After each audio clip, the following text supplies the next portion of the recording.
Magandang umaga, Pilipinas. Live mula rito sa Pag-asa si Harry Bayona para sa Panahon TV Express.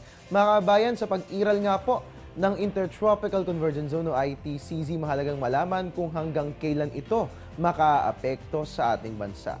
Silipin po natin yan sa tulong ng 3-day weather forecast ng Pag-asa.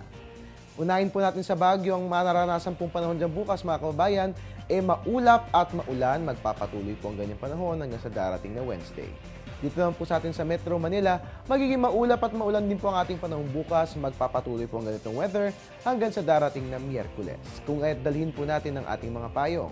Sa Metro Cebu naman po, rain showers or thunderstorms ang ating mararanasan bukas. Magpapatuloy po yan hanggang sa Wednesday.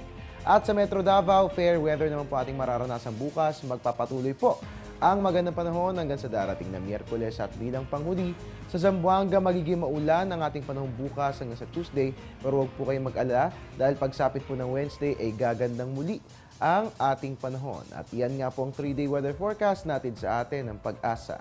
Magbabalik po ang ating ulat panahon makalipas ang isang paalala. Teng, ang package. Ma'am, sabi ng Air 21 on the road na. Ano, Teng? Ang package. Ma'am, sabi ng Air 21 na receive na.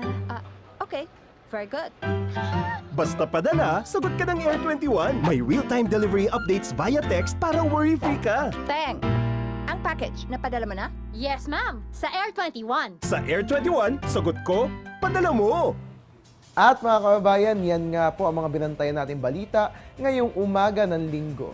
Para mag-update tayo palagi sa lagi ng ating weather, please like our Facebook page or you can also follow us on Twitter at Panahon TV. And of course, pwedeng bisitahin ng ating website na www.panahon.tv. Mamayang alauna po ng hapon, samahan po natin si Amor La Rosa. Bantayan po natin ang lagay ng ating panahon ngayong hapon hanggang mamayang gabi. Dito lamang po yan sa Panahon TV Express kung sa walang pinipiling panahon, ang pagbibigay impormasyon. Yung pong nakasama niyo Weatherman Harry Bayona, nagpapaalalang tiwala lang. May tamang panahon ang bawat pagkakataon. Magandang umaga po sa inyo lahat.